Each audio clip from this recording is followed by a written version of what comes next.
Hey everybody, welcome back to another Andrew's BrewTube beer review. And I just recently, less than a week ago from filming this, came back from a little family trip down to Charlotte, North Carolina. It's only about maybe a 5-6 hour drive from us here in West Virginia, and my dad lives down there, wanted to hang out, spend some time, check a few places out, and sure enough, of course, got to check out the beers while I'm down there, of course. So hit up a few breweries. I brought a few things back that I hope to review and have out, so you might see a little bit of a theme. Not always just North Carolina beers, but I will have some beers that I've been able to grab while I was out that aren't in distribution here in West Virginia. So without further ado, one of the breweries that I did get to go to, my dad actually recommended it. Really good variety of beers, and also a lot of kombucha. If you haven't tried kombucha, it's almost like it's essentially fermented tea. Technically non-alcoholic. They have to keep it in North Carolina below 0.5% to still be technically considered non-alcoholic. But these guys do primarily kombucha. They've been doing it for a few years and then just started to break into more craft beer in the past several years. I don't remember the exact dates, but I have with me, I got a crowler of Lenny Brewing Citraphilia IPA. I tried a good variety of their beers. I had, I think, a triple.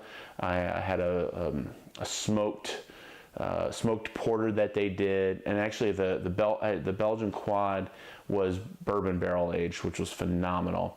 But then also tried a good variety. I went through some of their core beers, their pale IPA, and they had a double IPA on tap as well.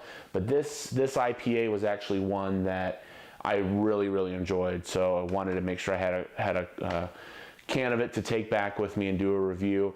It's a big can, so I'm actually going to be doing a few videos that you're going to see in a new series I'm going to be doing. So you'll see that here hopefully within the next coming week or two as well. One thing that they did as well that I had never seen with other breweries, I don't know how common this is, but they have this almost like a tennis ball lid on the top that they put on top of the can itself, which I thought was kind of cool. Instead, I've gotten crowlers before, but never where they put that on there. I actually have another crowler, and they did the same thing. So I'm wondering if it is something in Charlotte or North Carolina, because like I said, it's never been anything I've seen before. So let me crack this.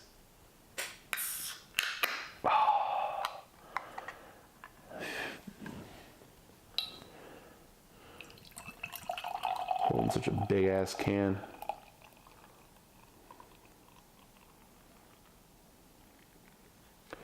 There we go. So this was definitely one of my favorites. A little bit of murkiness. Now I don't know if it's necessarily purposely like the New England style IPAs, but it's got a little bit of haze to it, nice yellow color to it. I poured it a little light, maybe a finger's worth of head on it. But yeah, really nice, good looking beer.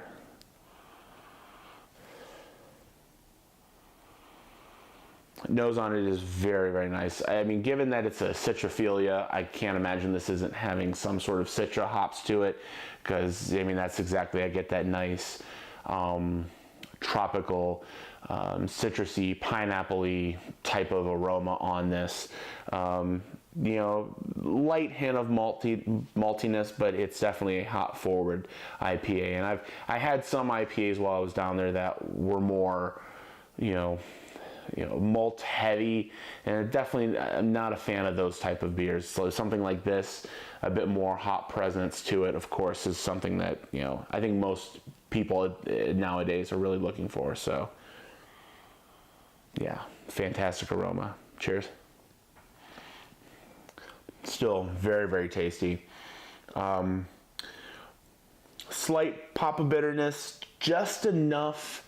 You sometimes get some that are just like that thick, heavy, you know, almost, I don't want to say resinous, because resinous is kind of a good thing sometimes with the bitterness, but I don't know, the way sometimes the bittering hops play off of the malt bill, sometimes it leaves me with kind of an odd taste in my mouth that I'm not always a big fan of.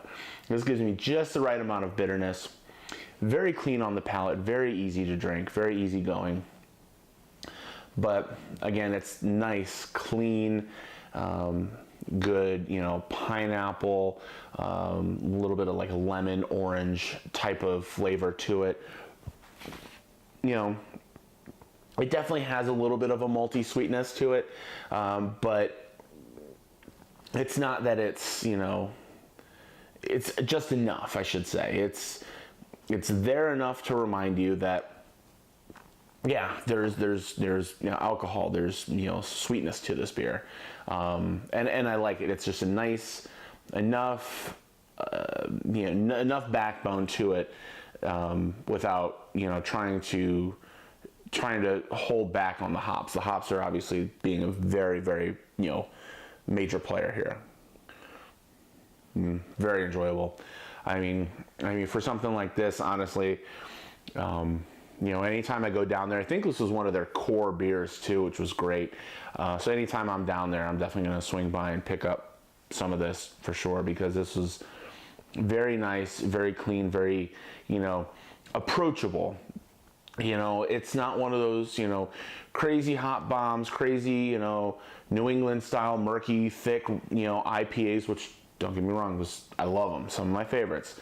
But you need beers like this that are, you know, ones that you can go to. If you are craving the hops, you know, you want something that's, you know, nice and refreshing and, you know, gives you that good flavor, this is going to do it. I mean, simple as that. I certainly, you know, highly recommend this, of course. Something I'm going to get again myself. I mean, this is easy a 9, without a doubt, a 9 for me. So, again, 9 for me. For folks down there in North Carolina area, if you haven't had a chance to get your hands on this, definitely get your hands on this.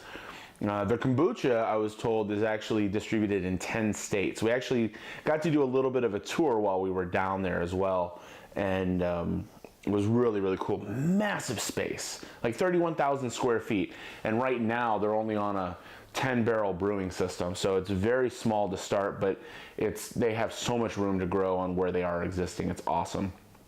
So again, get your hands on this, try it, let me know if you've had it or not. What other beers down there in Charlotte, because I do plan to go down there. Any other recommendations? I did go to a few others as well, but anything you think I should try, let me know. See you at the next review. Cheers, folks.